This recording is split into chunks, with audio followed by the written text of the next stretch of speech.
Let's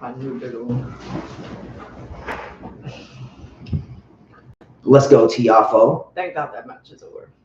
Let's go, Tiafoe. I took a nap. Took another nap. Dog woke me up. Watched some points. Took another nap. Exactly. That's how I felt about that match today. But I'm glad for Tiafoe. Good for him. He had a lot of tears.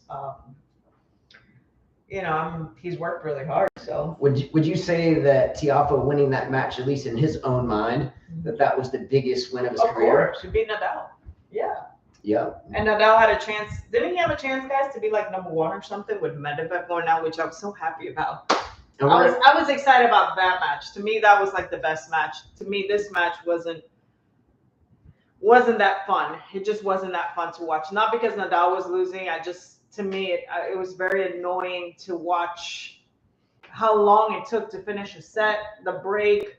Every time he served, it was like pick my ass, shoulder, nose, ears, wipe, and then serve. It's just, I couldn't do it. It was just too much for me. I just can't deal with that. But I'm glad Tiafoe beat him. And I think that for Nick, he's probably happy about that. Much better chances for him winning. Wait. B. Harris is on? Bobby Harris, what's up, bro? What's up, man? B-Doggo2. What's up, B-Doggo2? I was chatting with Jean, Alex Bouillard, and oh my God, I can't believe I forgot. Oh my God, Jack Nolte. Yes. We were all chatting. Oh, and then Blakely texted, and then Jack did too. He's like, "Are you watching?" Let's go, Tiafoe. Like Alex Bouillard said, Rip City. I don't know if he's had that routine, but it's annoying. It's like, what's your hat size? Mine? Yeah. 7 1/4. 7 1/8 is sometimes a bit tight. 7 1/4. 7 1/8. 7 1/4 usually is right. Okay. Super excited about today. I can't wait. Let's go Rip City for sure. We're gonna get into that. But he deserves it. Look, he was worked hard for it. He's got a very ugly game, and that's factual. Who? Tiafoe's game is ugly, but Nadal played ugly too. I would have rather watched Snorri today, honestly. You know what I thought was comical? Yeah. That Nadal lost the first set and took a 9-minute and 20-second wrist taping timeout to try to change the momentum. I didn't like that. And he did for one set. I didn't like that. I'm like, that's too long. I would be very annoyed by him if he did that. All right. Hello. Welcome back to another 5K tennis discussion. Today is Labor Day in the U.S., September the 5th, and we are here to get into another group discussion. Today, we're going to jump around a lot. I've got a lot of material written, multiple pages, so we're going to try to squeeze this all in. So anyway, big paper. So we're going to start relatively quickly. I did want to start today's show with something special, and it was very nice for us, and I think it's good for all of you. Any tennis players out there, if you're a player, whether recreational or competitive or college or whatever, any tennis players, an incentive for you all. So a good friend of ours, his name is Igor Savage. He is the owner and CEO of Y-Tex Strings, and he sent me a message today to give to all of you. Okay. So anyway, he says, Igor says, super nice shout out yesterday, Justin. Thanks a lot for highlighting Jelani Sarr and your kind words on us as always. By the way, Jelani Sarr is a junior player who played in the boys singles and then lost to the number 611 player in the world yesterday in a tight match.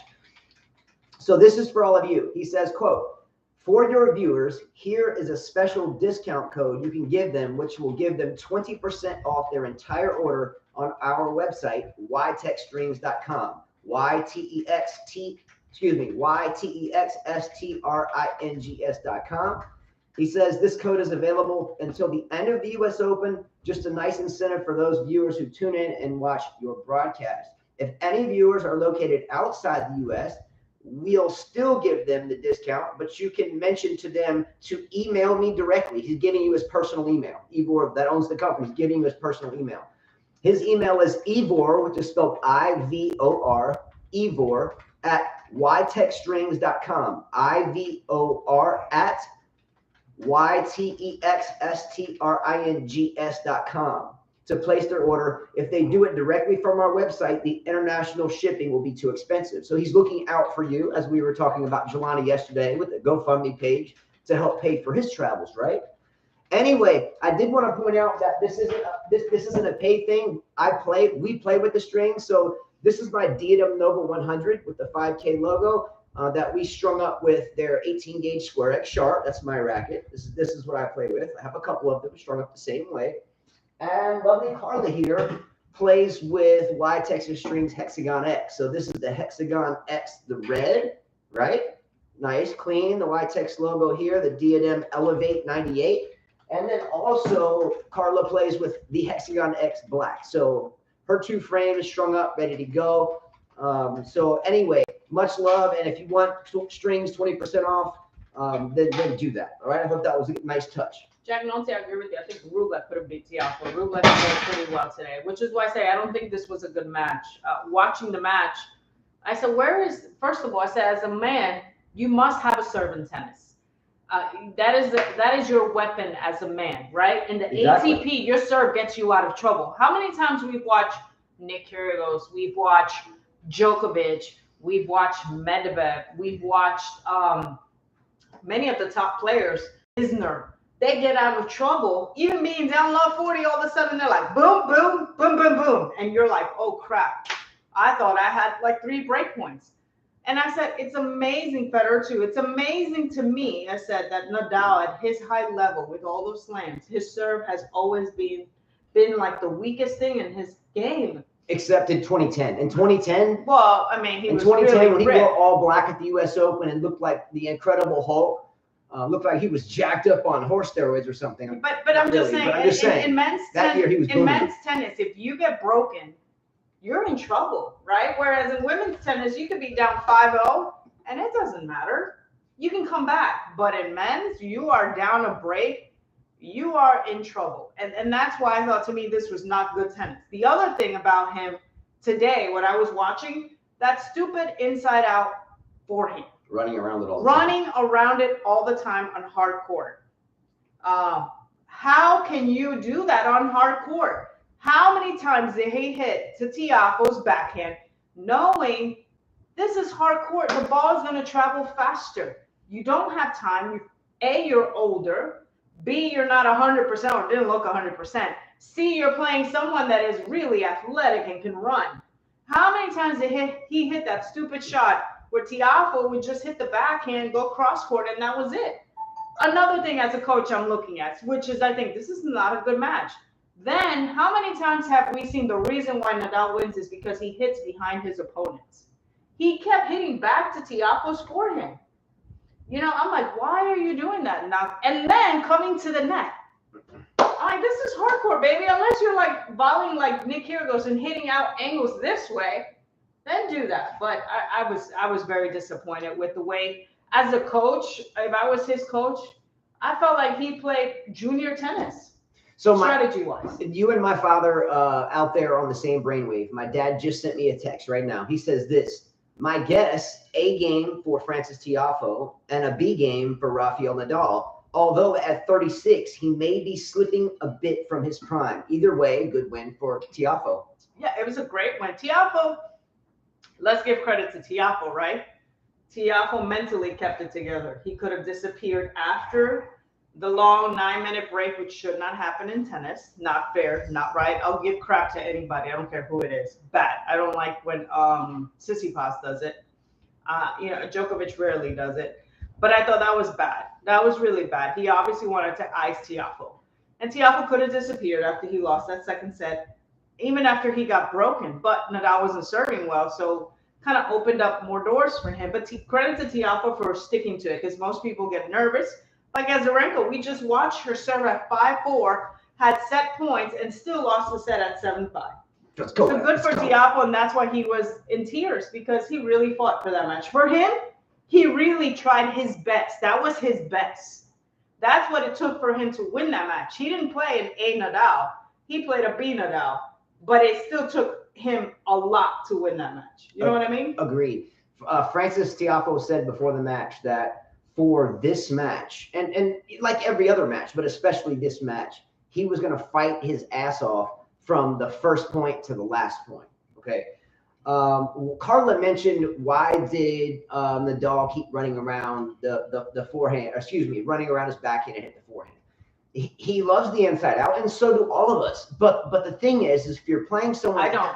That's my least favorite. If you're playing someone that's hitting their spots and hitting through the court, hitting big fear hands, big forehands, especially big backhands, and you're running around it, it opens up the court for the other player. So look, here's the ad court, deuce court single service lines. You're running over here to your backhand, and then you're giving up court position already. But then if you have to backpedal around that backhand even more, now you're way out of position. So the center hash mark is here. Now you backpedaled around the backhand. Now you're hitting the forehand from way over here. If you're not hitting a winner at that point in time, you're in trouble because your court is exposed. You leave open 3 or 4 different shots. The drop shot coming from the other side, going behind the player because they're already sprinting to cover the court, right? Or the cross court winner. Or the dropper coming low to the backhand, making them move north to south again, right?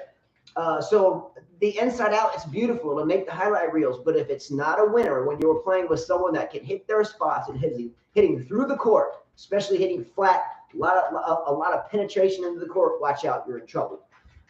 Every single time. We tell our junior students this. Great, it's a great shot to have the inside out, but be careful not to give up court position, right? What kept Tiafoe alive so much to me was the amount of double faults that Nadal was coughing up. I think he gave up something like 9 double faults, give or take. When you're a man playing men's tennis and you know that your opponent must capitalize on their service game and you're coughing up 9 double faults, look, if I'm playing a dude that has 9 double faults, when I'm returning serve, do you know what I'm telling myself after they miss the first serve? Okay, I really need to get on the serve because more than likely they're going to push that serve to It was more than 10 double faults? Yeah. Was there more than 10? Great knowledge drop. Thank you, Gene. But 9 double faults makes the playing field more level when you're playing someone like Nadal. He doesn't have the most dominant serve on tour, and now you're double faulting 9 times. And the other thing I watch is on hardcourt, you definitely cannot afford to hit short. You can't. He was hitting everything just a little bit past the service line, and I'm like, you're toast. I said in pro tennis, my God, even junior tennis, you're taught that a ball is hit on the service line. Bye-bye. And I felt like even when he got a short ball from Tiafoe, he didn't do much with it. Whereas last night we watched Nick or even Medvedev, when they got a short ball, my God, it was gone.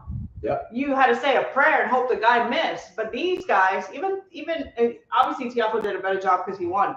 But Nadal, every short ball he got, it's like he didn't have a weapon. Like he didn't hit through the shot and put it away.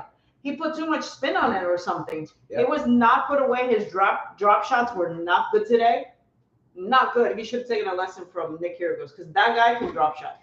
Do you agree, Carla, and all of you, that the way that Rafael Nadal milks the clock, meaning wrist taping timeouts, meaning excessive ball bouncing and weird habits before you're getting set? What we don't understand is if Nadal takes up the whole shot clock to serve, and he goes off the court for 9 minutes or over 10 minutes before he served the next ball after the first set, and ad nauseum throughout the entire match, right? Mm-hmm. If you add all that up, that's a whole lot of rest time. And other people sometimes will get hot, cold, hot, cold, hot, cold, and it will make their consistency less consistent.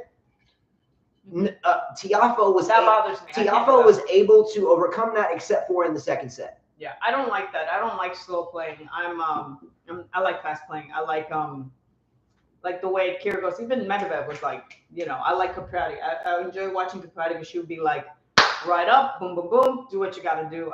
The whole routine to me, I really hate it. It bothers me. It irritates me. He's too anal with that, in my opinion, Do you think, Carla, we should start every time we shift topics in a show or every time we do one, do you think we should come up with a pre-show routine? Mm-hmm. Like every time we say what's up, instead of saying, hey, welcome to another 5K tennis discussion, we should do something like, hold up. Should be like elbow. Hello and welcome back to another 5K tennis discussion. Every time we have a new topic, we'll be like elbow, something. We could come up with something. Ball bounce. But what is that? He was like butt pick, shoulder, nose, ear, and then something like this. I'm like, what is that? Do you remember the game? And not only when he serves, when he returns, he does it. I never noticed that to today. I was like, really? I was that bored that I was noticing that, those little things. I was like, wow. Do you remember the game we played as kids? Like Simon says, touch your nose.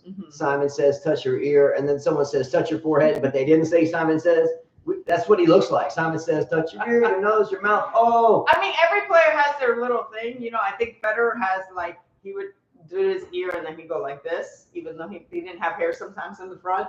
Exactly. And Steffi Graf, when she served, she would do this and then she would serve. Everybody has their own little thing, but his is like a whole routine. All right, I must say that I'm going to show you a little clip, and this was a clip with Rafael Nadal taking his OCD to another level. I did put this video out under random things playlist, so you can watch it there, but I'm going to show you.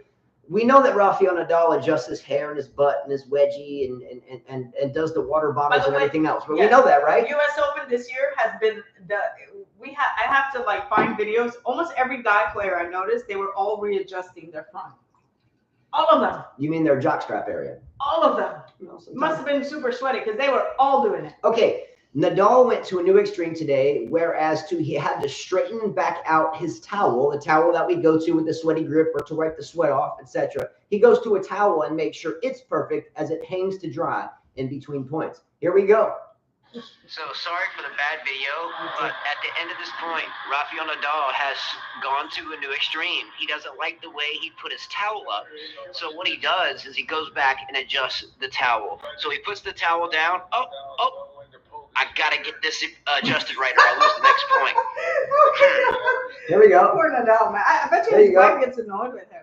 Go one more. Oh, okay. Anyway, but you get what I'm saying, though, right? His wife probably gets annoyed. His wife, just hit pause. Sorry, phone malfunction. Okay, here you go. Bad video, but at the end of this point, Rafael Nadal has gone to a new extreme. He doesn't like the way he put his towel up. So what he does is he goes back and adjusts the towel. So he puts the towel down. Oh. I gotta get this adjusted right or I'll lose the next point. Do you know what I mean? Let me ask you a question, Carla. And I'm going to ask you honestly, do you have any certain particulars that you do when you play and you're in a tight match? Like, do you have to have your specific bracket or specific anything? No. I actually don't. I don't have those habits. I actually do the opposite. You know how most people ask for the same ball? I purposely don't do that. No, I don't. No. So you have no tennis superstitions while you're playing? None at all. I have one. Can you guess what it is? No. When I'm serving, I must bounce the ball 3 times on my first serve and 2 times on my second. You knew that. Oh, yeah. I don't have any. I just play to play. I'm going to kick your ass and that's it. Oh, that's a good way to If I'm losing, I'm still going to think of my headache. I'm going to kick your ass. Let's go. I wish I would have thought like that as a junior because I didn't think like that. But these days, there's no routine for me. I just do it. So a poll question for everyone and Carla. Do you think with Rafael Nadal losing, that the person that has the easiest draw, granted there's no such thing as an easy draw, but the most workable draw of anyone left in the men's field is Nick Kyrgios? I think you're looking at everything. He took out the best guy last night. Medvedev tried to play. He was playing. He was definitely playing. He gave up at the end. But Medvedev was playing hard. That was not given to Nick Kyrgios. So on Nick Kyrgios' side of the draw, he has Karen Khachanov next. He has the winner between Berrettini and Ruud to make it to the final. On the other side, you still have Jannik Sinner. You have Carlos Alcaraz and Marin Cilic. Look forward to that match, by the way. Let's go Cilic. You have Rublev, who won today, and you have Tiafoe. Do you think that on paper, the easiest walk is Kyrgios at this point? Yeah, I don't think Berrettini nor Ruud can beat him. They don't have the weapons. I think to serve, Carla, would you watch Ruud versus Norrie? Hell no. Didn't Norrie lose? Thank God. Thank God he lost. Thank God Rublev put me out of my misery with that. Yeah. But I mean, Berrettini and Ruud, I think Berrettini will win that. Should win that. I don't know. I think he should win that. I think it will be a close match. I think it will be one that I'm not terribly excited about. To beat someone like Nick, you need firepower. You know, you really do need firepower. You need a really good serve. I don't think that those two guys have that. Khachanov with his forehand, his take back is just way too much. I think that's going to be a problem. Looking at the other side, Rublev, Tiafoe, those guys definitely don't have the weapons to beat him. And then let's see who else. Center my surprises. Who knows? Maybe. I don't know. I didn't care. Alcaraz has a shot. Maybe so. Yeah. I didn't care for during the Nadal because I was bored watching it. I didn't care for that he would stop play if there was anyone even standing or walking. Do you understand what I'm saying? In other words, the audience, the crowd. He would get ready to serve, especially in that last service game or his last couple of service games. He'd be bouncing the ball, doing his hair, and picking his ass. And then all of a sudden, he'd stop playing and walk away from the service line because there was some little kid up there running around. What? How many times, Carla, have you played in your career where there's cars driving by or a bunch of people walking around? Prima donna. I thought that was prima donna. So cheesy. He's not. I don't think he's a serve bot. Honestly, he has every tool. Alani, if you could teach a kid how to play tennis, actually, Nick, if you look at the way he thinks, last night's match, right? Mm-hmm. Anytime he hit a shot super wide, he was already charging into the net, and his volleys were great. He placed them well. That is the type of tennis you want to teach. He has the all-around game, I would say. You cannot call that man a serve bot. He has the all-around game, in my opinion. Yeah. Whereas someone like Ruud, he just hits the ball. There is nothing that you can say, wow, that's spectacular. You know, out of all the guys on the field, he's got the best all-around game. Yeah. You can't tell me that the rest of the, I mean, I'm sorry. Ruud has sobriety, though. I'm not saying he's the biggest hitter. He's the best on the court. He has no weapons, but he is able to mix it up. And that's what makes, I think, at the end of a very long year, Ruud at least a little bit dangerous. Mm-hmm. Again, I picked Kyrgios from before it even started, check my math, that Kyrgios would win it. But I projected that he would win it because I think that he plays the most free, the most loosely. And correct me if I'm wrong, doesn't Nick Kyrgios, by the way, hasn't he won the most matches in all of the ATP players since what, the French Open? Yeah, I think that he's playing with a purpose. I hope, I'm sorry guys, but I'm cheering against Alcaraz. I don't think he'll lose tonight, but I'm cheering against him, you know, just to prove a point. Yeah, and by the way, shout out to Mike Walker out there, NYC. What's up, bro? He's in Queens, New York. Is he in Queens? Mike Walker. I think so, yes. Anyway, Long Island, I'm not sure. Shout out to Mike Walker. No, he's in Queens. Mike Walker and I, before this tournament started, he helped the brother out because I can't do this in Alabama, but we both put, I know I put $50 at plus 800 on Kyrgios to win the tournament. If that happens, I'll win $400, right? We're going out to eat, girl. We're going out to eat, girl.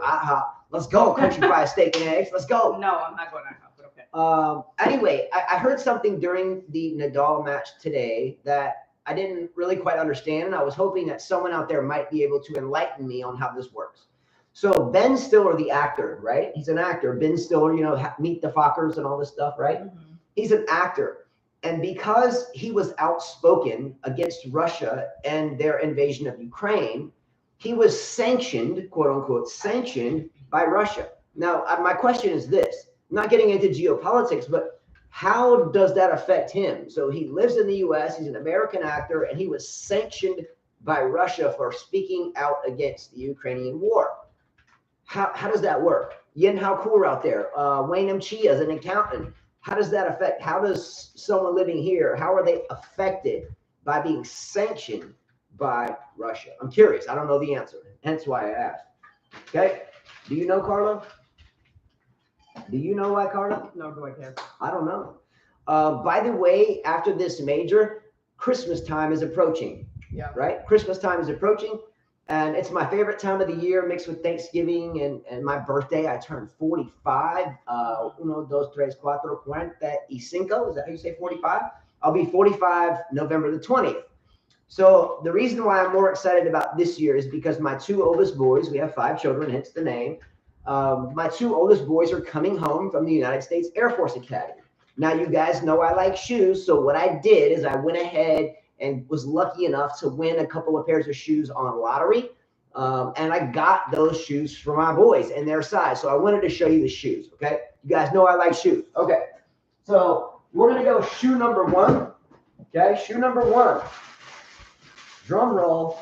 I got a pair of Concord 5s.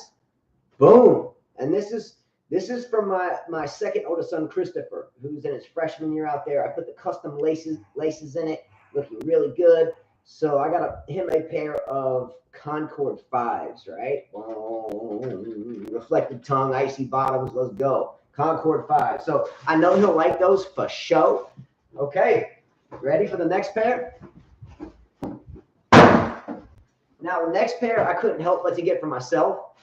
In 2006, these shoes came out and the release was hot. And I said, man, I got to get them. I got to get them. And I got a pair of Ginger 14s. Boom. Look at that. That's your shoes. Yeah, that's what I said, mine. Yeah. Me. So anyway, that's a nice pair of shoes. As a sneakerhead, I never really cared for the 14s. They came out in that bumblebee bright yellow and black, and it looked like it was a little bit too much, but the Ginger 14s, I got them for me. Okay, boom. Now the last pair of shoes, last one. Now the last pair of shoes I got from my oldest son, his name is Jonathan, and he gets into all this, like, not techno, but like Japanese and Chinese cartoons and stuff, right? Like not Pokemon, but the older version of it. He loves the food too. Yeah, yeah. So I wouldn't be surprised if he actually wants to go to Japan for his first commission when he graduates next year. But I got him a pair of Jordan 12 lows. I put black custom laces in it. They came with they came with white. And if you see the reflective, that's Chinese, like, writing, whatever they call it, characters. And it says 25 years in China. So I got those from my youngest or my oldest son, right? Right? Mm-hmm. Their Christmas is going to be fire. What do you think, Carla? Yeah. Are you envious of these shoes? No, I mean, good for them. Shoot, I would be. Okay, enough of that. I got that out of the way. Okay, so just a little while ago, we know that Iga Swiatek came. That was terrible. Yeah, Iga Swiatek was down a set, and she won the second set, and then bageled Julie Nemier. I think it's Nemier or Nemier, the German player. And when that occurred, I received a text message, and I wanted to read you a text message, okay? So here's a text message from, once again, my father, 84 years young, a lifetime coach and player at 84 years old. He was born into it as well. And this is the message he wrote after Swiatek came back and bageled her in the third set. That was sad. Okay, here it is. September 5th, 2022. Julie's 22, but hasn't yet learned, as many players haven't, that endurance every bit is important as strokes and footwork counts. She battled it out with Iga and could have taken this match, but she let Iga hang around and then collapsed in the third. What's going on? Why are so many players these days either ignorant of endurance or contemptuous of it? In my childhood and youth, the mantra was, never stand if you can sit, never sit if you can lie down, never mindlessly twirl a racket around, play every point with the utmost grit, but never give more on any point or stroke, including whiff-or-dill service motions that is absolutely necessary. We're mortals.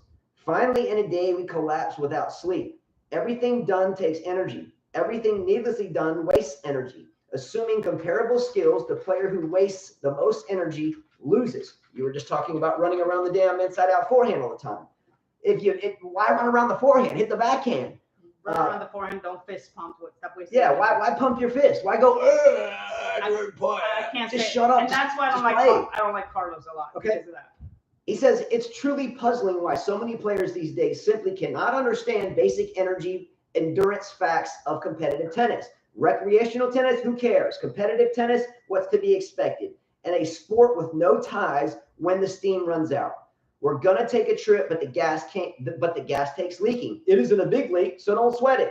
From olden days, perhaps now out of date, treat mind and body well. Don't eat or drink slop. Always be fair. Practice and hard with goals. Play with poise, heart, and grit, but never waste energy.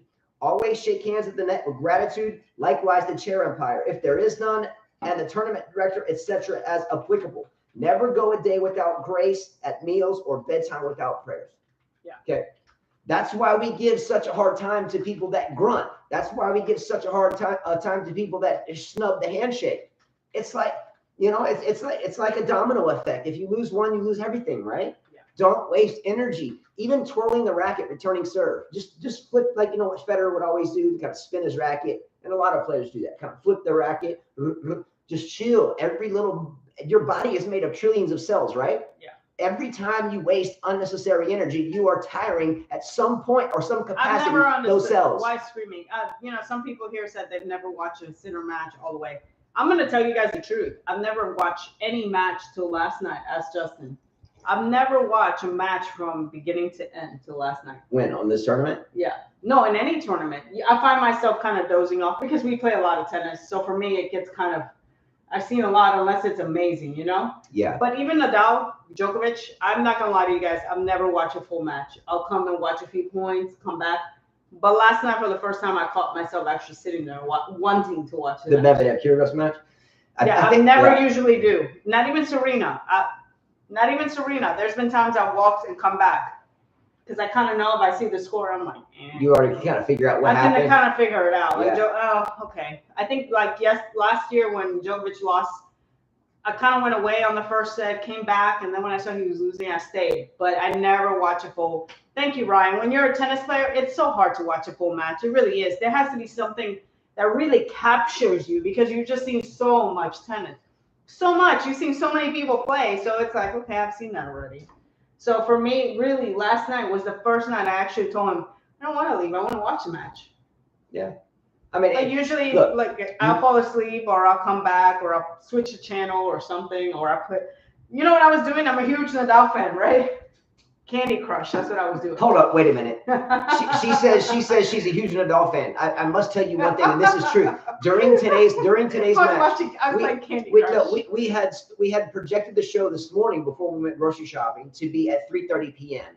The match, the Nadal match, started about an hour before that, and we had to delay it and to delay it and to delay it. I was so mad. Carla, I had never heard her say this before. She said this, and I quote, "Hurry up and Nadal lose." You actually said that. Nadal, please hurry up and lose, or I'm going to be here until Christmas.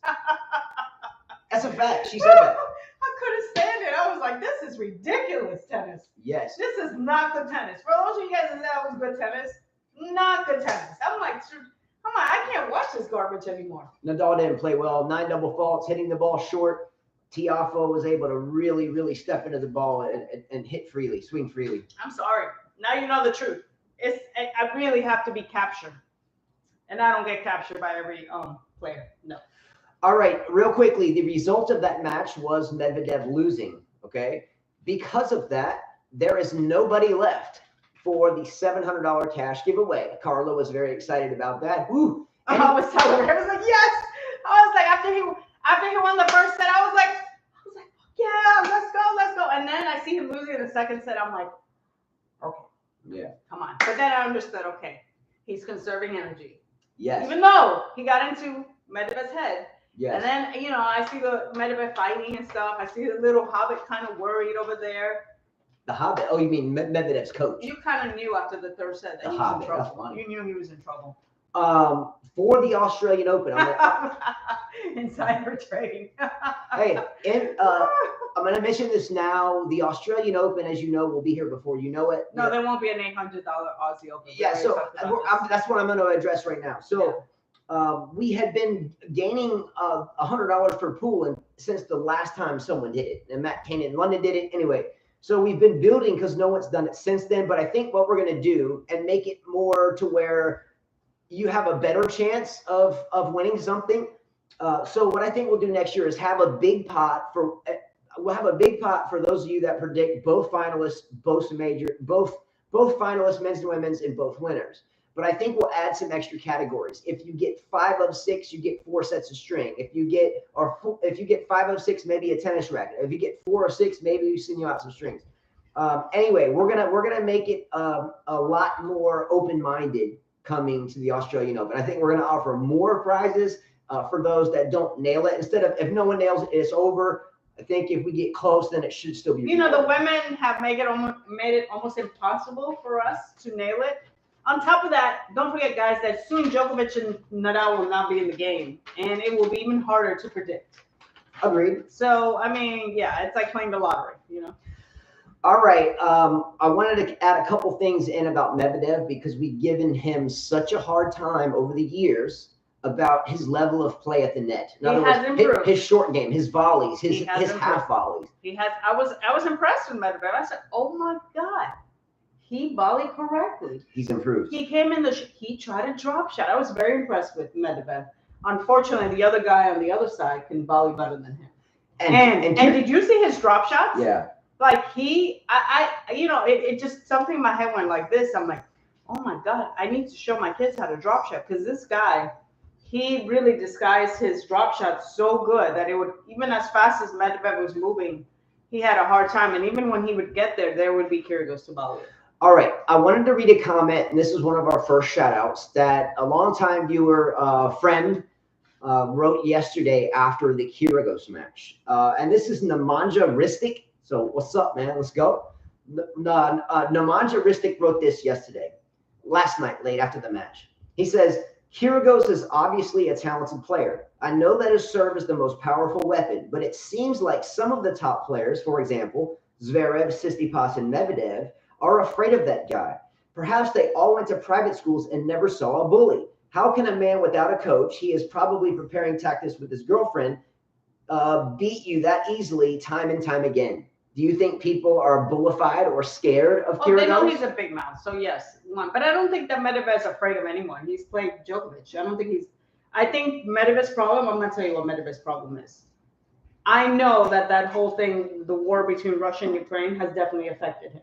As for Ukrainian players? For sure, that is in his head. That has definitely put a lot of pressure on his game. You know, what people think of him, how he feels, what he should say or should not say. Even though he's not tied to it at all. Even though he's not tied to it. I mean, it's like, let's say Honduras was at war with the USA and people knew my parents were from Honduras. I would feel some type of guilt. You know what I mean? Yeah. So I know that definitely, all right, take care, Ryan. I know that definitely is running through his head too. He wasn't able to play Wimbledon in a few tournaments, right? Yeah. He's had the pressure on him. That he is supposed to be the number one player, won the U.S. Open coming in, right? He beat Djokovic, so we thought that he would make it to the final. I think the other part was that just a few weeks ago, Nick had beat him already, so there was more pressure right there. I think it was a very tough tournament for him mentally. So I think he went in there already not good in the head. So yeah, Nemanja or Nemanja? Oh, is he out there? Nemanja, maybe. Nemanja. Okay, also we put a video out just the other day of our 6-year-old son, Justin Jr. He got a haircut today, by the way. JPD2. I'm JPD1. He's JPD2. Right here, because I made it happen. Let's go. Otherwise, Daddy would have left it alone. And he's 6 years old, and he's starting to really kind of get into the game. I think well ahead of any other 6-year-olds that we know around here, especially. He's better than Djokovic, though. Yeah, let's be real. And Federer when he was at 6. Let's be real. Yeah, he's balling. So he saw that video, and if you haven't seen it yet, go to our random playlist or the 5K tennis and practice playlist and check out the video of our youngest son hitting just the other day. So he wrote this in response to that video. He said, "Carla, I salute you. You are still in shape even after 5 children.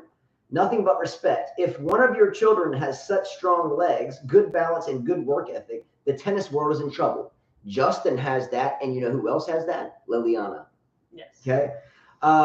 The last sentence was Justin's work ethic. Okay, thank you. I try to have a good work ethic. And his height. I'm not the tallest guy in the world, but I'm tall.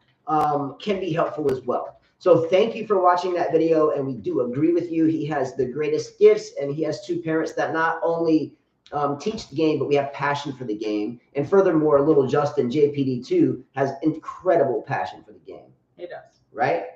Okay. Nick Kyrgios, his hands in and around the short court, the net, the half volleys, the feel. Just beautiful. And his hands are very quick. So if he's coming into the net, a lot of players will kind of back up, just waiting for the ground stroke to be pounded. But at the last second, when he sees him backpedaling, he'll throw in the slice, he'll throw in the dropper, and just leave you frozen in time, right? Yeah, he does. He had a very good job disguising. I was telling my daughter, watch his forehand. He has the same grip as you. He has a full Western grip, just like Tiafoe, but Tiafoe is ugly. Whatever coach taught him how to hit it from up here like a bird, bad job. Hatchinoff, bad job. Awful. They make the full Western look terrible. Yeah. Just give it a bad name. I have a full Western. I don't make it look bad. Nick is one of those guys that, my dad and I were talking, when you have especially a full Western grip, you need your strokes to be compact, as compact as they can be.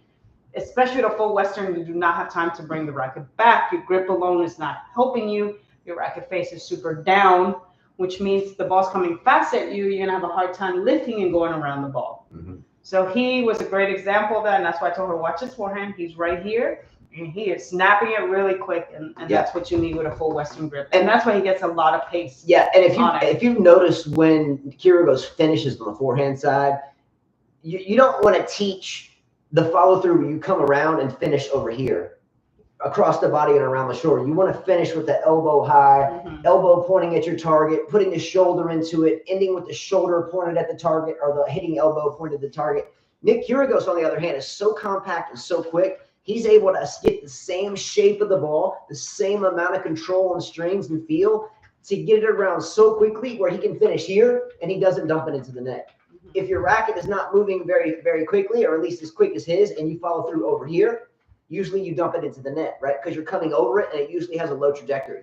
He is able to whip it off the racket string, follow through here, and still get the ball up and over the net. So he's dangerous there. His backhand, I find a little bit. I thought that, to me, Medvedev's backhand is way better. I find that I would not teach Kyrgios backhand. He scoops the ball too much. Scoops it. When he hits it, he scoops it. It could be a weapon if he comes through it more. And that's where Medvedev, I thought Medvedev should have used his backhand more as a weapon.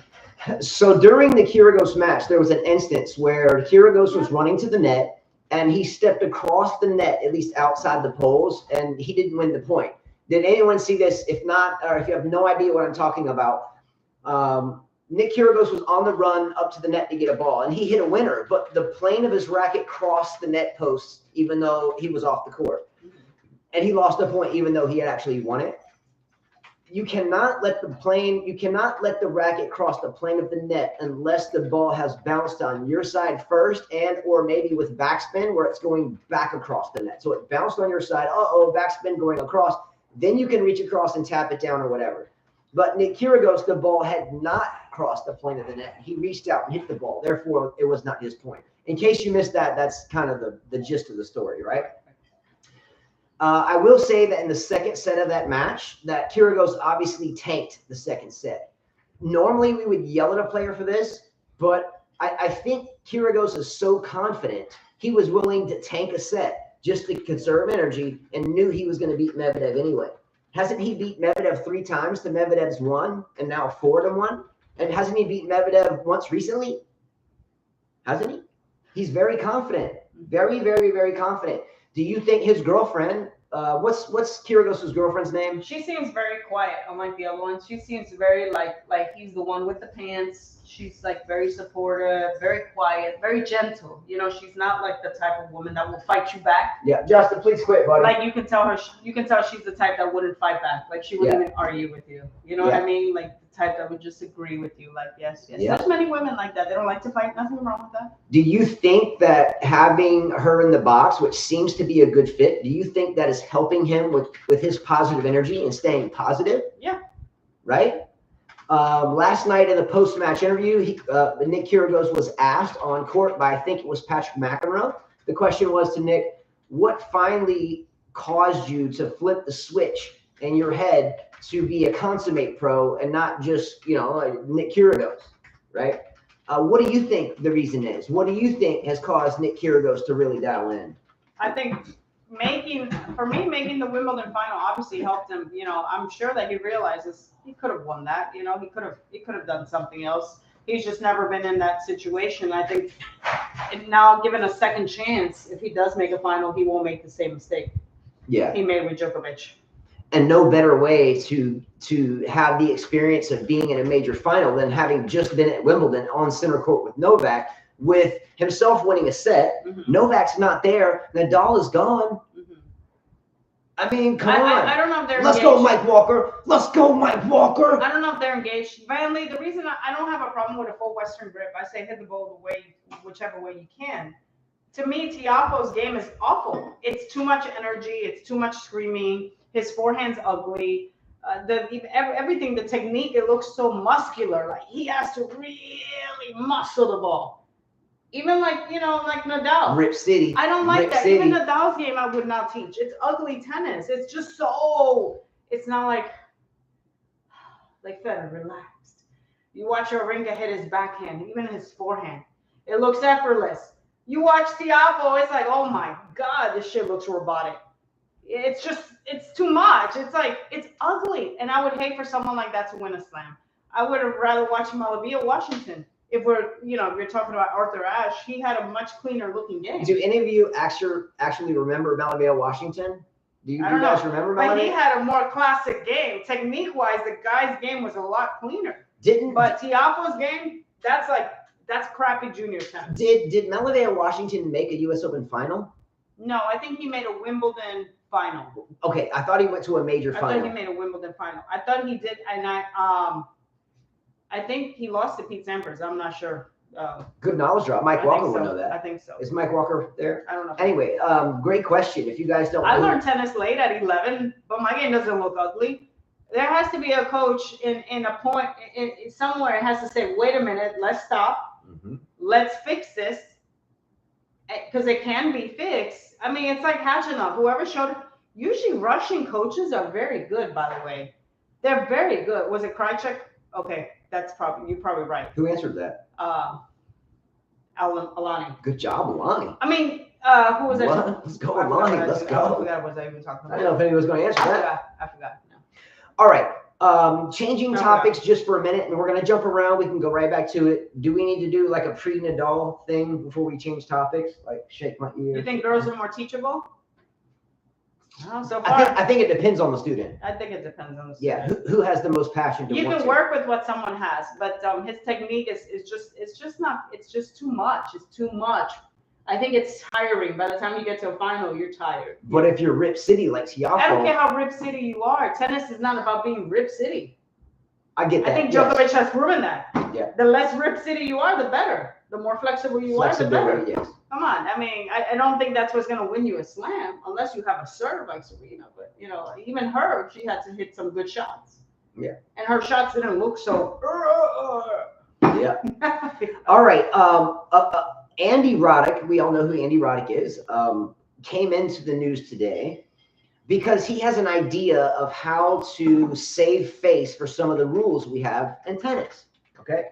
So I want everyone to listen to this and tell me whether you would agree or to disagree. So Andy Roddick, once again, has a rule change that he thinks should be better. Okay. And this article comes from Paraj Jain. Okay. So former world number one Andy Roddick recently came up with a suggestion to change the rules for ball toss while serving. As per the current rules, players can either catch the ball or let it drop if they are not satisfied with the toss, and they won't be penalized either way. However, if a player swings their racket at the ball after tossing it and misses, it's considered a fault. Okay? Andy Roddick, and I quote, "I kind of think you shouldn't be able to catch your toss and try again. It's part of the execution of the serve. Am I wrong on this? You definitely started your motion once the toss goes up. Thoughts?" Andy Roddick tweeted. Okay. Carly, your thoughts on this? Does it matter to you? Where are we going with this? Oh, and by the way, John Isner said, "I agree with you. However, half of the doubles tour would be out of a job though because they all catch their toss." I agree, but let me go back. Now I just remember Russians have great coaches, great technique. Okay, yes, Medvedev and Hachinov may not have the best techniques, but I've had Russian coaches, and I can tell you that most Russian players are pretty solid. As a matter of fact, there's a guy that I follow on Instagram, and he doesn't speak English, but I follow him because what he says is right. You can feel his energy. I can feel his energy. They teach correct. Those two guys, who knows where they got their technique from? But most Russian players are very solid. So are you telling me that if you're a tennis coach or in the tennis world, locked into it, that you don't even have to know what they're saying? You can just feel their energy and get what they're saying. I can feel their energy. Put it to you this way. If Justin improves so much where we can't teach him anymore, I would purposely look for someone that's from there. Has anyone ever heard that tennis is an international language? Have you heard this? Yeah. Do all you understand this? Mm-hmm. No matter where you go on this earth in which we live, you can go anywhere and find a tennis player, and you will have a bond between you that's like language. Right? Hence the importance of tradition, hence the intense, the history of practice, hence the tradition of majors, and hence why I get flustered about little things changing, like tiebreakers in the 5th sets or 10-point whatever. I get frustrated with that, especially the line judges here for this U.S. Open. We lost our line judges. Why? Because another job has been taken over by computers. Okay. Now I want to speak just for a minute on the line judges thing. I don't want to delve off into economics. Okay. But we've watched the U.S. Open lines people be replaced by computers, right? Okay. Well, maybe to everyone else, it's no big deal. I find it insulting.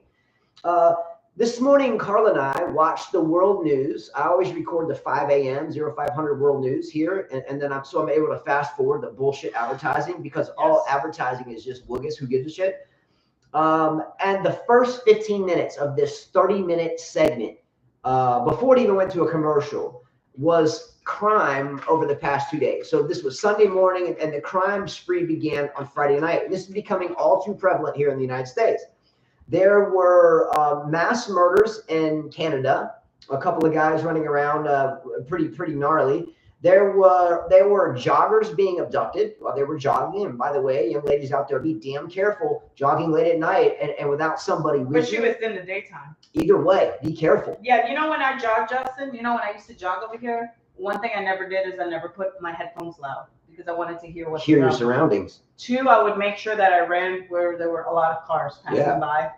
I think it's so dumb when women go running, and especially in their tight clothes. You are just attracting, not asking, attracting the wrong person.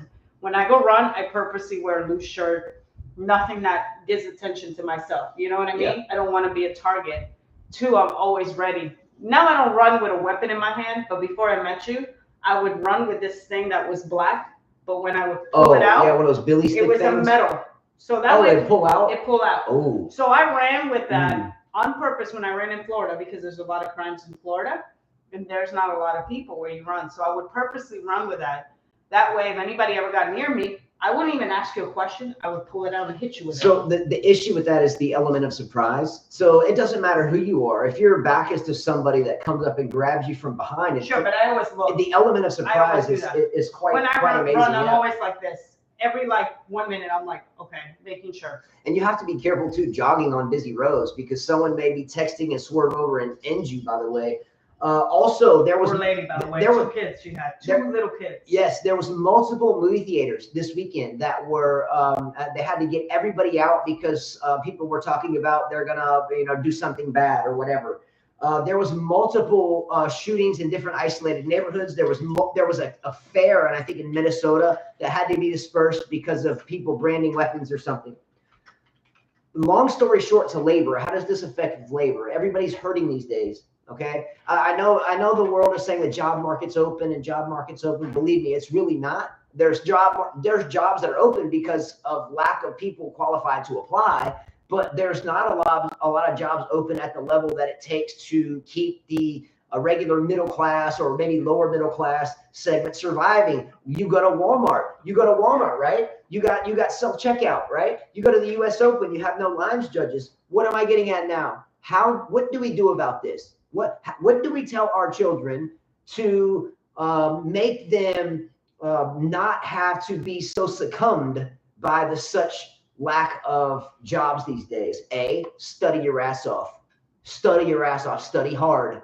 Because if you don't, someone else will. B, be nice. Be nice. Because everyone you meet is fighting a tough battle. If you're not nice, guess what? Someone else will. And while you're too busy being a dickhead, that person will take your job, even with less intelligence. Just saying. Pay attention to diet. Watch what you eat. Don't go to McDonald's and slop down a Whopper and follow it up with a bacon, egg, and cheese biscuit for breakfast, and then the next morning, slap up some pancakes. Be careful. If you don't have at least some sense of diet, there are others that do. And when it comes down to attaining jobs and you look like a slob, believe me, the one that doesn't will outperform you, at least in terms of getting the job, right? We have things, mandatory vaccines. We have monkeypox. We have zombie deer and so many other things, right? The only thing I can tell you is the world right now is way more difficult than it was when I was a child. Way more. I was born in 77. I'll be 45 in November. Carla's 43. So, Carla, how much more difficult is the world right now than it was when you were a child? Oh, I think my life was a bit easier than these kids, what they're gonna face. We were able to go outside, have fun, play. I could do a lot of stuff that I would go to jail for now. You know, I can't do that anymore. I used to get away with a lot in school. I used to skip school, and it would be all right now. You can't. You gotta have straight A's. You could get out of high school with a high school diploma and have a good job. Not anymore. So it's different. Yeah. Okay, another thing that has to do with the rules. So the second, I had a part A and B. I had first with the rules, Andy Roddick, whether you believe that the serve should be counted if you toss it. And by the way, there was one person on Twitter that indicated you would have some serves that were hard to get if they counted your toss. In other words, you would have to chase your toss because if you don't, it's going to be a fault anyway. We don't always toss perfect. I think that you could do that. I think I agree with him. I like his rule. Okay. So this was my dad's response to that whole idea where Andy Roddick said that, you know, your toss should count as part of your serve. His response was this. As for Andy Roddick, he's a fine gentleman and a great tennis player, but his idea for another rule. I just read it, sorry. As for Andy Roddick, he is a fine gentleman and a great tennis player, but his idea for another rule change in tennis is stupid in the extreme. John McEnroe is another fine gentleman because John McEnroe agreed with it. John McEnroe is another fine gentleman and another great tennis player. However, his own behavior on the court was at times so arrogant, so contemptuous, and so punishing to others that, in my humble opinion, he's hardly qualified to comment one way or the other on anyone else's behavior.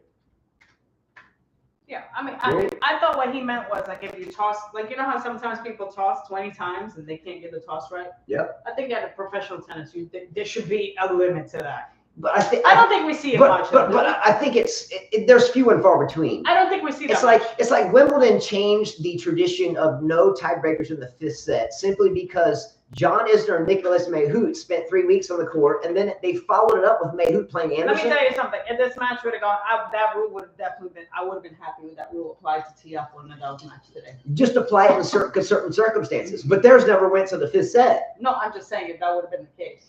Okay, second rule mind jolt. The other day, Iga Swiatek was playing her match, and she was playing blah, blah, blah, blah, blah. Doesn't matter. She won the match, okay?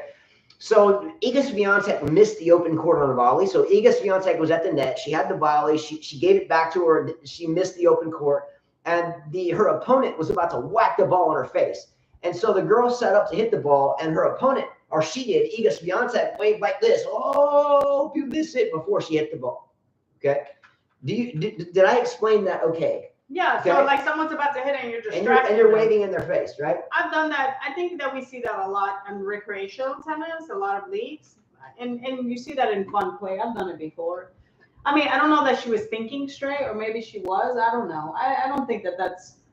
If she did it one time, I don't think that's a bad thing. Do any of you have a problem with that? If you're about to hit the ball in a very elite competition and you're playing the #1 player in the world and she misses the open court, accidentally gives you a ball back, and all of a sudden that same person ranked #1 in the world that had a 37-match win streak is doing this. Okay. I don't really have a problem with it because it's legal, and but I've never done that as a player. Does she do it all the time? And I've played thousands of matches. I didn't know she did that all the time. I thought it was just once. I mean, I could see doing that one time. I wouldn't be doing that all the time, you know? Okay, so I'm going to read this, and I quote. Can I see the video of how she did that? Yeah, when you can see her hands. Oh, that's, I mean, look, when you're shooting a basketball, right, aren't there like fans going, ooh? Yes. As a professional. Good metaphor. As a professional, if you're going to hit somebody and you got a short ball, I'm going to blast it in your face. I don't care what you do. And so, look, and not just basketball, in soccer, if you have penalty kicks, the fans are back there. I don't see that. NFL football, the field goal kicker, their hands are up here, right? I mean, it's a distraction, but again, okay. I don't know what the rules are. I mean, probably they have a rule against it. All right, so I'm going to read and I quote, and this is from Sam Goodwin at Yahoo Sports. And sometimes I have a problem with reading Yahoo Sports because they exaggerate things and spam the title. Like I could put, they can put something like, oh, there was an extraordinary act on the court, but it was just like a handshake or something. Anyway, I'm going to read just a couple nuggets. All right, here we go. Quote. The world #1 went on a blistering 37-match win streak earlier this year to claim titles at Roland Garros, Doha, Indian Wells, Miami, and Rome. However, she also raised eyebrows in the second set against Lauren Davis when she attempted to distract her opponent during a rally. after Swiatek hit an average half volley that left Davis staring at an easy winner. Swiatek threw her arms into the air in an apparent attempt to throw her opponent off. Although it didn't work and Davis still managed to hit the winner, commentators were less than impressed. Quote, "That's something you do in juniors. That's not something you do if you're world number one commentator said in Eurosport. And here's a picture.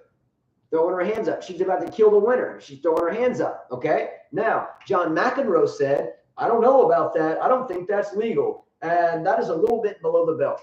Now, John McEnroe is saying that's below the belt. I used to go see McEnroe with my dad as a kid in Southern California playing tournaments when he was still very much in his prime.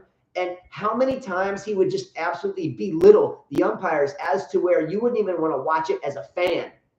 John McEnroe is the last person in tennis, no matter what, that needs to be giving advice to players. Now, John McEnroe is a good fit for Adam Sandler movies, right? Remember that? What was it? Mr. Deeds throwing eggs or whatever it was? He's a good fit for that. But he's not fit to tell Swiatek not to throw her hands up when John McEnroe himself would belittle the referee simply as a way to distract his opponent. William Spencer says, if you get penalized for tapping your racket on the floor, surely flailing your arms around, especially as you're not allowed to use your arms to hit the ball. Good point. Number one. I mean, if she did it one time, then okay. But if she does it all the time, yeah, that's a little weird. Okay. Moving forward, should we do that Nadal thing? Different topic. Pick my ass. Shoulder, shoulder. What is it? Nose.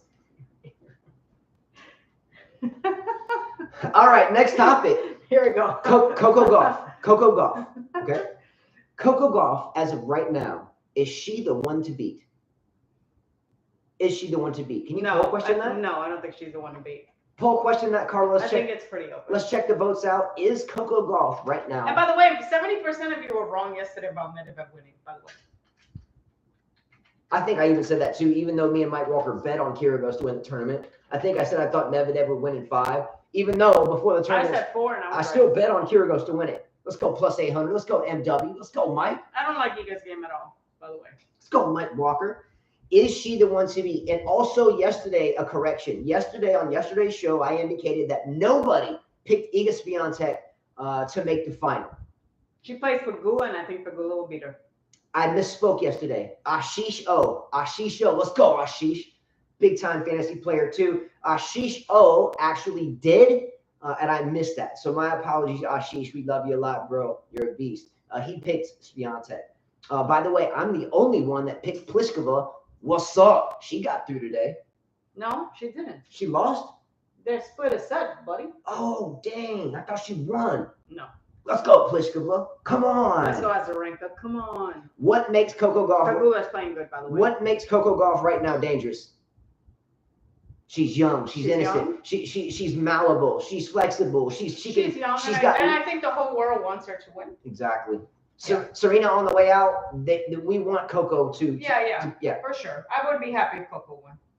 I would be happy if Pegula won. I would be happy if Azarenka won. I would be happy if Collins won. And I would be happy if Tomljanovic won. There you go. I don't mind if any of those 5 win. Who do you think's gonna win now?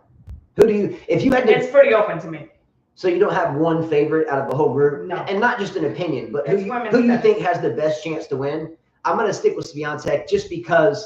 No, that's one person I don't want her to win. I'm not saying I want her to win. I'm just thinking I think she shall. The only reason I pick Azarenka is because I feel like she's been through a lot because of what some of the players have said about her. You know, I felt like she was very close, you know, and it would be a good story for her. She could retire better, you know, than Serena did by losing in the 3rd round.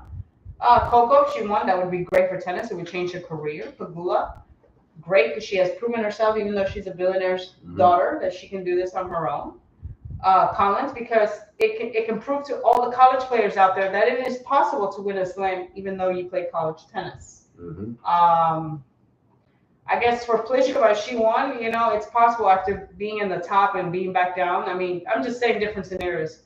For Swiatek, I just don't like her. I don't freaking like I do. I like Swiatek. I don't like her. I really do. I like her fight. I don't like her. that she's a student of the game. I don't like her. I like that she's not the 6'1" Serena I or find her not kinda- this big huge Sakari. I find it She's kind of just snooty. right there. I find it kind of snooty, and I guarantee you we'll find out more about her personal life. Well, later on. Van Lee says Coco Gauff, Danielle Collins, and Jessica Pegula have the best narratives. Well, they're American. Well, yes and no. I don't think Pegula has the best narrative only because her father's a billionaire and owns the Who Buffalo cares? Bills. That's not her problem. I don't think it makes it the best narrative only because she had the silver spoon. No, I don't. I think that she's. I thought that Pegula's parents told her that she better figure it out a couple of years ago, and she has. By the way, NFL football starts this week. Let's Serena's go 49ers. not 5'8". Let's go B. Harris and the Pats. Serena's Let's go. like 5'10". Where did you get 5'8" from? No, I said she's not a big 6-footer like Serena or a 5'8" beast like Sakari. No, but Serena's not 5'8". She's 5'10". Thank you. She's That's a big woman. 5'10" is a big woman. She's a big 5'10", and respectively, she's a big girl. That's all I'm saying. Is that Swiatek is not Serena a big is Serena. 5'10". You have not met her. Serena is definitely 5'10". I think she's a 6-footer. Her sister is a 6-footer. Her sister's 6'1". Can we Google that? Google it. I think It's gonna come up 5'10". I think Serena's approximating a 6-footer, if not bigger, with shoes on. She's 5'10". Look, the moral of the story is Family, fact. I'm sorry, The moral. but after you picking Tiafoe, there's no way I'm gonna believe you on Serena. She's not. Serena's not. Thank 5'8". you. Let's Google that. Let's Google it. She okay. Someone say 5'9". She's a big lady. She's tall, for sure. Tomjanovich, yeah, she's a tall girl. Yeah. Okay. Anyway, all I'm Hennen saying was 5'6". You could just. See all the I'm difference. saying is that Swiatek is not a dominating force like Serena was to everyone else, and she's not some huge bodybuilder like Sakari is. That's all I'm saying. And that's a fact. How can you even debate that? Sakari's not a huge bodybuilder. She's a little thing. She looks like a little chicken walking. Are you telling me that Sakari doesn't look like she just stepped out of the gym? She does, but she's little. I'm getting dumber now. She looks like a little ostrich that's like this with the muscle. She's little. She's not a big woman. Well, she looks like she'll jack you up. And all I'm saying is Thank you. Swiatek doesn't. Sakari is small. She's not a big girl. Okay. Where the hell did you get that from? I'm talking about how huge her muscles are. That's not even that huge. Have you seen her videos? No. She's a little woman with muscles. How come? She's like Mark Moore's girlfriend with a muscular physique, Not but even small. close. Not even close. Oh my God. Carla, in 4 years, I've heard you say many times, "Oh my gosh, Sakari just has too much. She's got too much She muscle." looks like a fucking man, but she's little. Sure, She's Don't do that little. again. Justin, she's Don't little, do that again. but she's not tall. A big bodybuilder would be someone like when Serena was in shape. Then you can say that's You've a said it bodybuilder. yourself a million times. Sakari's got too much muscle. Look up her height. I mean, Anyway, how whatever. tall is Sakari, guys? Swiatek is just your run-of-the-mill body, and she's doing very well. That's all I'm saying. But you isn't can't she- argue that. It's a fact. Isn't like Coco Gauff kind of close? I'm not talking about Coco Gauff. But aren't they kind of close? I'm comparing Swiatek to Sakari's jacked up, ripped up city muscles and Serena's big structure. That's all I'm saying. And you're debating fact. I don't get how you do that. I'm debating it because that's not fact. You're debating it because So he you're said Carla. You Coco- debate everything. Coco and Swiatek are 5'9". Good job, buddy. Okay. Anyway. All right. Next topic. He lost. So, Thank you. So Patrick Mouratoglou has once again found himself in the media at this point in time for nothing. Okay. Let me explain. So Patrick Mouratoglou released a Twitter statement about him wishing Serena well, which we know that Patrick Mouratoglou was a big part of Serena Williams' success, even though she would have done it without him, I think. Don't you think? Okay, anyway, Patrick Mouratoglou shares this picture. So on one side is Serena kneeling down after she won the French Open, and on the right side, or the left side to you, mirror image, will show the silhouette of Patrick Mouratoglou and Serena Williams standing. So let me show it to you. Okay, so there's Serena crouched on the ground after winning the French, and then there's a silhouette of Patrick and Serena there. Okay, you're like, okay, well, where is this going? So let me read you the statement that he wrote on this tweet. He says, and I quote, "What a ride it has been. Thank you for everything. I wish you the very best for the next chapter." Okay, great. Good job. We know who you're talking about. Obviously, their pictures are right there. He was thrown under the bus multiple times over, tens of thousands of times for, what does this guy Corbin say? Say her name. See it up here where my finger is? Say her name. People destroyed him for not writing Serena Williams in that sentence. Did this guy mess up? Did Mouratoglou mess up? He put her picture there. What a ride it has been. Thank you for everything. I wish you the very best for the next chapter. Put a silhouette of them both, and she in the silhouette is dwarfing him, by the way. And then put a age-old classic picture where she won the French Open, crouched down in tears. Does anyone not recognize that Serena Williams? Is that Serena right there? Is that Serena? He's actually defending Patrick this time, though. Badly I'm defending Patrick. Patrick. Hilarious that Justice talks about Patrick. I am defending Patrick. And again, even though I don't like his jack-in-the-box antics where he pops up in everybody's box, like a new player jumps on tour, bing, jack-in-the-box Mouratoglou pops up, hey, ooh la la, I got you. You know, or Coco Gauff jumps up, bing, what's up, ooh la la, freaking Tsitsipas jumps up, bing, there he is.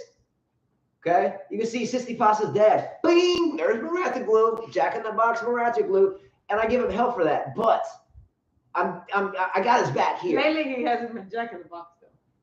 Okay, fair enough. I haven't seen him go big. Now I think Tsitsipas let him go Coco too, right? Or she's still. I would be a hypocrite if I didn't tell you honestly that I do watch all of his coaching videos, all of his drills. I watch them, and I use a lot of them. Lord Davis. I'm just playing around the picture. Bing.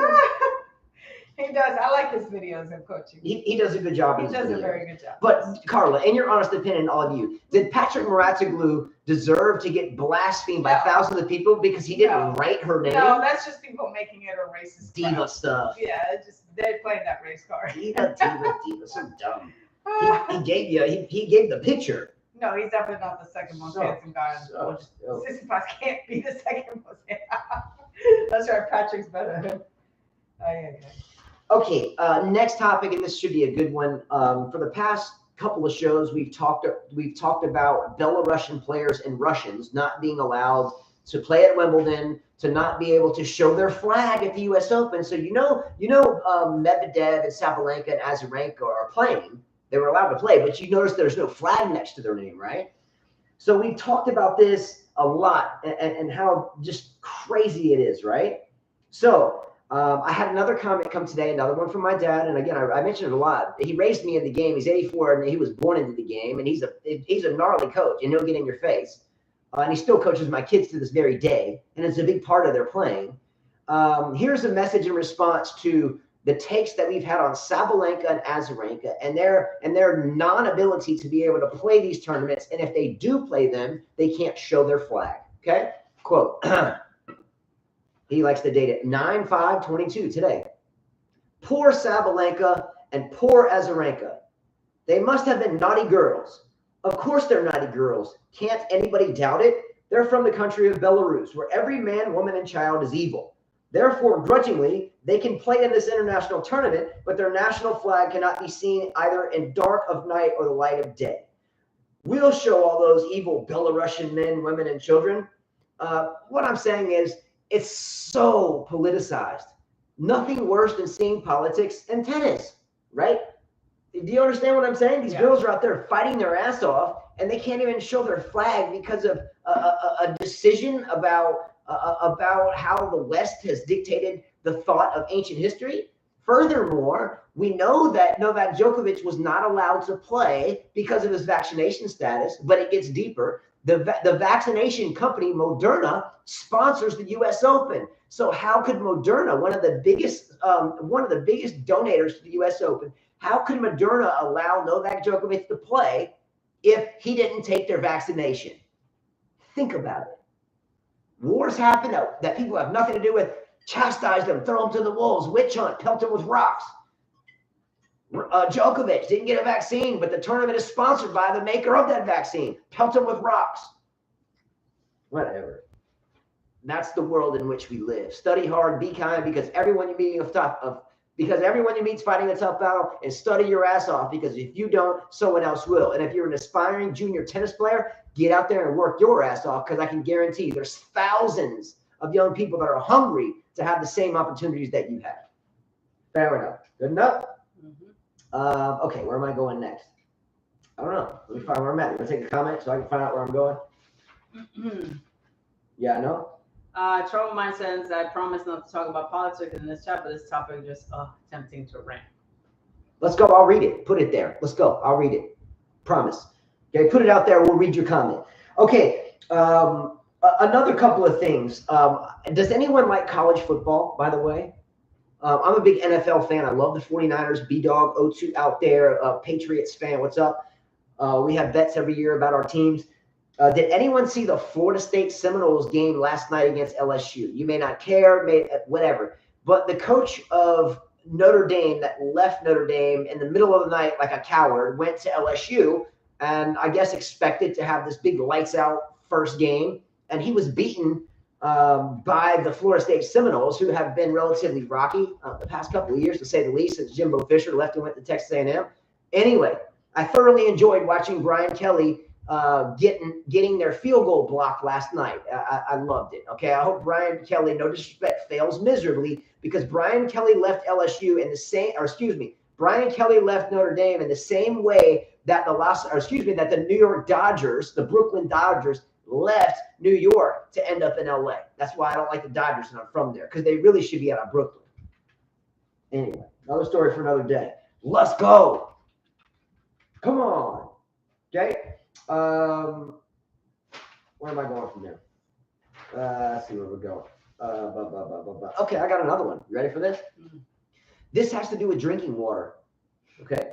Drinking water. Okay. We live in Alabama at Dauphin Island, and Mobile, Alabama is 20 minutes away. And there's a town, actually it's the city. I think it's one of the larger cities in the state of Mississippi, Jackson, Mississippi. I think you all may have heard of Jackson State, which is the football team in a college that Deion Sanders, prime time, is coaching, right? And love that brother. Good for him. Big fan, big supporter. Let's go. Bringing energy to an otherwise desolate area. The city of Jackson has been without drinking water for months. I don't want to exaggerate, for a long time. I don't want to say months, but it's been a while. They have not been able to run their water in terms of drinking it or taking showers because of the risk of disease and a lot of other stuff, bacteria, blah, blah, blah. Okay. They have been given drinking water and bottled water to cook with, to eat with, to brush their teeth with for a while now. Okay. My thing for this is, today I saw an article about this, and the city of Jackson put up an estimate of what it would cost to fix it. Okay. What's it going to cost to fix it? About $1 billion, right? Mm-hmm. And everybody's scratching their heads of where they're going to come up with this $1 billion, and why are we still having to come up with it? Because everybody's known about this long time problem for a while, right? The U.S. has given billions, tens of billions of dollars worth of weapons to fight a war that we really don't honestly have anything to do with. I'm just saying. It's compromised the tennis season. I hope everybody well. I'm just saying, we can't fix our drinking water issue, but we can send billions and billions and billions and billions of dollars worth of weapons to somewhere like, what does this have to do with anything? But we can't fix our drinking problem. We can't figure out a way to get $1 billion. Yeah, that's true. I mean, I feel for the people there, but I also feel like there's so much that they can do here. Stupid. You got to first fix the problems here before you go to the other problem, you know? Ridiculous. Yeah. Straight up ridiculous. If we can send ad nauseum amounts of weapons and funds and the tens of billions of dollars in the past year, that invasion started in February of this year. Well, it's making everything go up for us, right? Yeah. So, but you can't fix the men, women, and children's drinking water. What does that tell you? It's crazy. Okay. The next thing I have is overpaid athletes. Okay, overpaid athletes. This came from an article I read today about the most overpaid athletes. Okay, so this article came from Give Me Sport, and the writer was Jamie Rook. Okay, so this writer listed the top 15 athletes, not in their opinion, but they put out a poll, right? They put out a poll, and they wanted a poll of the most overpaid athletes, and I have the article here. Okay, right here. Here's the thing. And it's not, again, an opinionated thing. It's a poll question they asked over X amount of time. Agree or disagree in no particular order. This is just 15 really gnarly overpaid athletes. Number 1, Lewis Hamilton, the race car driver, the F1 driver. Okay, you know who Lewis Hamilton is? No. He's got like the braids and, you know. Okay. Now these athletes, when I mean overpaid, they're worth hundreds of millions of dollars. Not like, you know, $1.5 million, hundreds of millions of dollars. Number 1, in no particular order, Lewis Hamilton. The next one, Dale Cherry Evans. I wasn't quite sure who Dale Cherry Evans was. I'm guessing he's a rugby player or something, maybe in Australia. The next one is Brock Osweiler. Do you remember Brock Osweiler that you watched him beat Tom Brady one night playing for Denver? Yes. And we were living in that second house, and then he got traded to the Texans and he sucked ass. Mm-hmm. He won a Super Bowl as a backup. Yeah. He's in that category of $100 million athletes that has nothing to show for it. Cristiano Ronaldo. I'm not a soccer fan. You guys tell me on that one. Supposedly the fan vote is he's extremely overpaid. Next one, Rafael Nadal is in there. What do you think? Roger Federer is in there. Roger Federer was near the top of the list because he has made more money in his time off than any other player on tour, including Nadal and Federer that are still playing. Okay? Federer still playing? Well, I'm saying he made more money in advertisements and stuff off the court against people that have been playing. You mean Federer has Federer, yes. Oh, I thought you said Nadal. Federer is still making 10 times as much money as players that are actively playing and sweating and grinding, right? Yeah. Couple more just to end it. Cam Newton, he was the quarterback that played at Auburn, won the national championship. He was a transfer from Florida. I think he was dismissed from Florida, went to Auburn, won a national championship. There was some skepticism there, or maybe some interesting dealings en route to that. Then played with the Carolina Panthers, was cut, and then he was sent to the Patriots and had a rough year there. Let's go, B-Dog. Anyway, a couple more. Alex Rodriguez, that's J-Lo's man, right? Mm-hmm. A-Rod, the Yankee. Ex, but she's married now. Russell Wilson. And Russell Wilson just got a $200 million contract, 150 of it guaranteed, and he hasn't even played his first game with Denver yet. Someone said Ronaldo gets 480,000 pounds every week at Man United. And isn't he getting washed up? Isn't he a little washed up or something? I don't know. I don't watch it, so I can't say. Okay, I'm getting down to the nitty gritty. Let's get this show on the road like a fish song. All right, last thing that I've got is this. We're going to do match predictions, previews, who you got, hit them quick. Tonight, or tomorrow night, rather, Nick Kyrgios and Karen Khachanov, who you got? Kyrgios. Bing, bing, bing. Who you got, Coco Gauff or Caroline Garcia? Coco Gauff, of course. Bing, bing, bing. Ons Jabeur against Tomljanovic. I'm going to go with Tomljanovic because she beats Serena. I'm going to go with Jabeur because I hope that she's the first female from the continent of Africa to win a major. The reason I picked Tomljanovic is because she's never won anything, you said, right? Yes. Tomljanovic, by the way, has never won an ATP event of any size. And she didn't get credit, so that's one thing. Okay. Tonight, the screaming bitch fest between Sabalenka against Collins. Collins.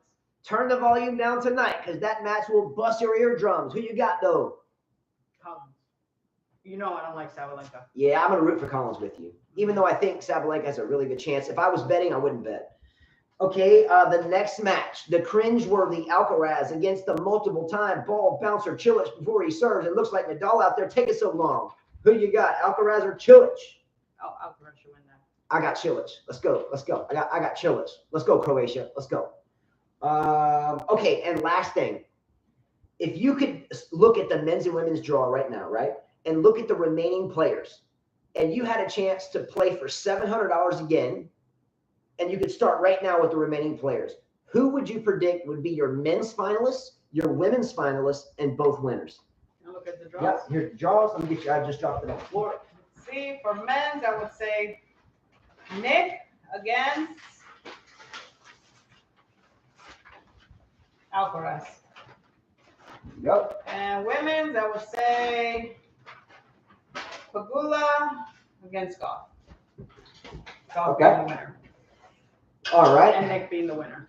Let me go ahead and tell you who I think mine will be. I'm going to stick with the final that I had to begin with the men. I chose. I don't hate him. I just don't like that. I don't like to. Don't be a copycat of your, of Nadal. Who? Carlos. Be yourself. Oh yes, be unique. Be yourself. Yeah, kind of like Dimitrov when he tried to act just like Federer. I don't like that shit. We used to call Dimitrov Baby Federer. Be unique. I picked this before the tournament started. It's on my fantasy team thing on the other video. I picked Nick Kyrgios to beat Rafael Nadal in the final, and I'll stick with that. Now, for the women's final, I had chosen Simona Halep to beat Carolina Pliskova.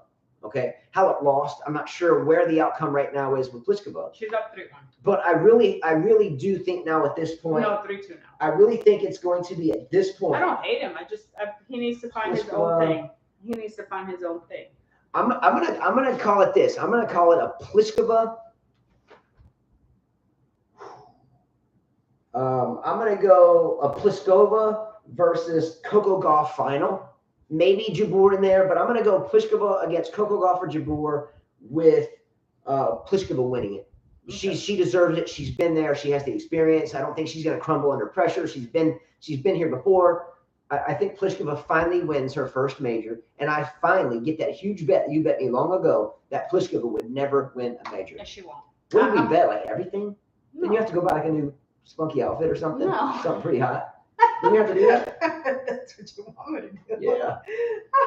That's something big. I didn't bet anything big. No, I don't know about all that. Okay. All right, let's go. Let's go, Pliskova. Let's go. I got nothing to worry about because she won't. Right? Michael Walker has something to worry about. Let's go, Mike Walker. Raducanu's dream is soon like going. Me and Mike Walker have a chance to win $400 apiece because he bet the same bet, I think. Yeah. Get her.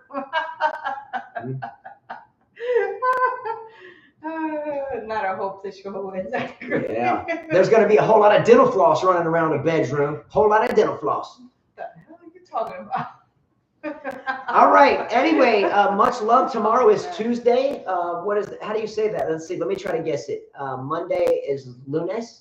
Lunes, martes, miércoles, jueves. Sábado, domingo. So tomorrow is Tuesday. So tomorrow we have a full day as usual, but no super late night clinic. Yeah. So we're going to be home tomorrow night, and we will carry on the conversation tomorrow night. See you tomorrow night. Don't forget, if you are a tennis player out there and you want 20% off any of some of the best strings on the planet, Quadro Twist, #1 in spin. Quadro Twist overall, ranked #2 behind Natural Gut, right? Hexagon X, beast, beast, beast. If you want 20% off your entire order, go to Y-Tex Strings. They do apparel, jackets, etc., dampeners, whatever. And when you check out, go to your coupon code and enter in capital letters, US Open 5K, no spaces. Capital U, capital S, capital O, capital P, capital E, capital N, capital or a number 5, and a capital K. Boom. Let's go. All right. Peace. We're going to go watch this match now. Take care, guys. Adios, muchachos.